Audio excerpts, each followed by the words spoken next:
सहनाववतु सहनौ भुनक्तु सह वीर्यं कर्ववावहै तेजस्विनावधीतमस्तु मा विद्विषावहै। ओम शांति शांति शांति। नमस्कार मित्रों, ये जो मंत्र है ये हमारे कठोपनिषद के जो वीडियो श्रृंखला है उसका अंतिम मंत्र है और ये कठोपनिषद का शांति मंत्र है जिसका हम आज पाठ करेंगे। तो यहाँ पर हम समझेंगे कि इसका अर्थ क्या है, इसको क्यों बोला जाता है और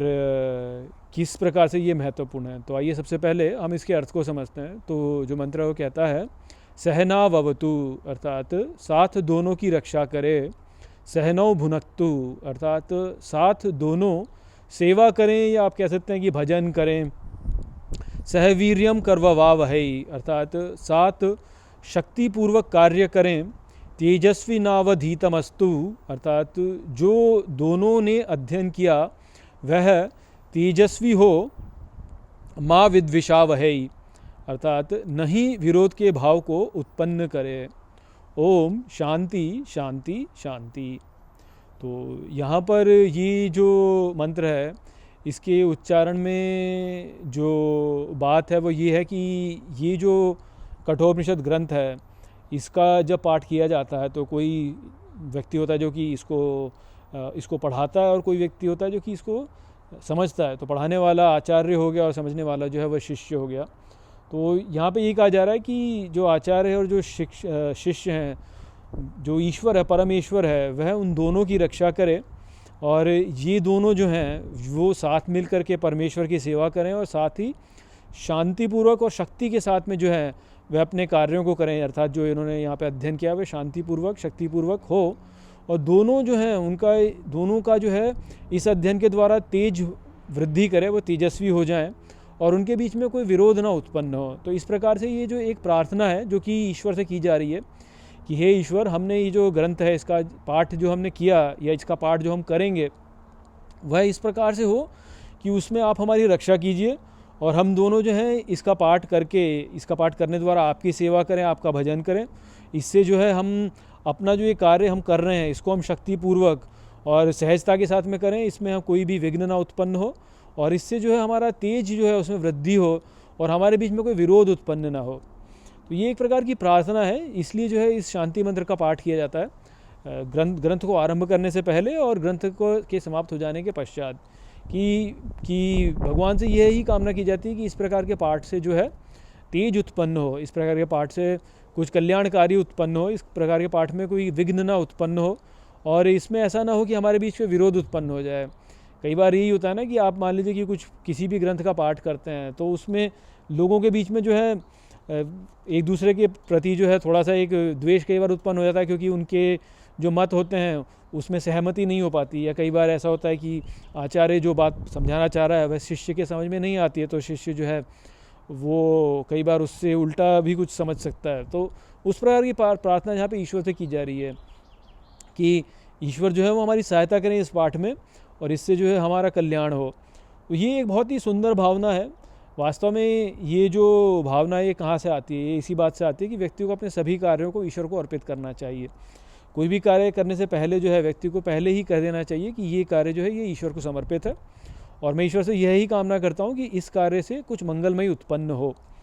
ये भाव जो है ये हमें सदा ही रखना चाहिए, हमारे सभी कार्यों में रखना चाहिए। तो जब हम कभी भी स्कूलों में कॉलेजों में कुछ पढ़ाई भी करते हैं तो वहाँ पर भी हमारा जो भाव है, भले ही वहाँ पे स्कूलों में इस प्रकार से बोला ना जाए कि इससे कल्याणकारी उत्पन्न हो या ये जो है इसमें कुछ मत उत्पन्न ना हो, परंतु फिर भी हमारा भाव यही होना चाहिए कि ईश्वर हमारी सहायता करें ताकि हमें जो भी यहाँ पे बताया जा रहा है वो विचार जो है वो हमारे भीतर हम उसे ठीक प्रकार से समझ पाएँ और उससे कुछ क्लेश ना उत्पन्न हो। कई बार लोग यही होता है कि लोगों में जो है क्लेश उत्पन्न हो जाता है क्योंकि जो है विचार का मतभेद हो जाता है। अब आप ये देखिए ना कि देखिए जैसे ग्रंथों का पाठ, किसी भी श्रुति ग्रंथ को आप देख लीजिए तो श्रुति ग्रंथों में लोगों का इसी प्रकार से विचार में मतभेद होता है। तो श्रुति ग्रंथ स्वयं ही जो है उसमें खुलापन होता है, वह सदा जो है उसमें कोई सीमितता नहीं होती। ऐसा नहीं होता कि वो एकदम जैसे कहते हैं ना कि आपने पत्थर की लकीर जैसे कह दिया, उस प्रकार का होता नहीं। उसमें जो है थोड़ा सा एक आपके स्वयं का मनोभाव के द्वारा जो है उसको समझने में जो है आपको थोड़ी सी स्वतंत्रता प्रदान की जाती है और इसी कारण से जो है लोगों में मतभेद उत्पन्न होता है। आप किसी भी ग्रंथ को देख लीजिए, उसमें ऐसे ही होगा। जैसे भारतीय ग्रंथों में वही ना, फिर कि कोई अद्वैत वाले हो जाएंगे, कोई विशिष्ट अद्वैत वाले हो जाएंगे, कोई द्वैत वाले हो जाएंगे, कोई द्वैत अद्वैत वाले हो जाएंगे, कोई अचिंत्य भेद अभेद वाले हो जाएंगे। तो अलग अलग प्रकार की विचारधाराएं लोगों में उत्पन्न हो जाती है। तो यहाँ पे जो है यही कामना की जा रही है कि इस प्रकार के मतभेद या इस प्रकार के विरोध जो है हमारे मन में उत्पन्न ना हो, हम जो है बात को समझ सकें ठीक प्रकार से, और इससे जो है ऐसा ना हो कि कुछ अनिष्ट उत्पन्न हो। तो उस प्रकार की कामना की गई है यहाँ पे।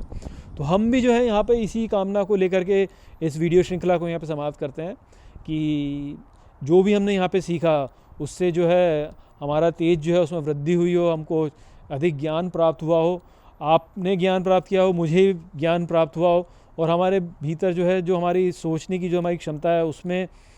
एक उसमें जिसे कहते हैं कि सटीकता या स्पष्टता जो है वह उत्पन्न हुई हो, हमारा मोह जो है वह भंग हुआ हो,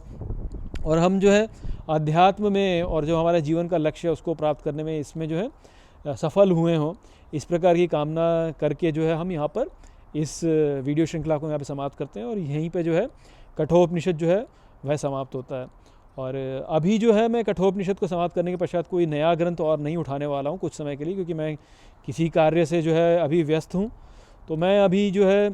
बाकी जो ग्रंथ मैंने चालू किए हैं उनको तो हम उनका पाठ हम करते रहेंगे, किंतु कठोपनिषद की जो वीडियो श्रृंखला है उसको समाप्त करने पर इन समयों पर मैं अभी कोई और नया वीडियो अपलोड नहीं करूँगा कुछ समय के लिए। लगभग जून के आसपास तक जो है यही स्थिति रहेगी। जून के पश्चात जो है मैं फिर कोई नया ग्रंथ उठाऊंगा और उसको लेकर के जो है हम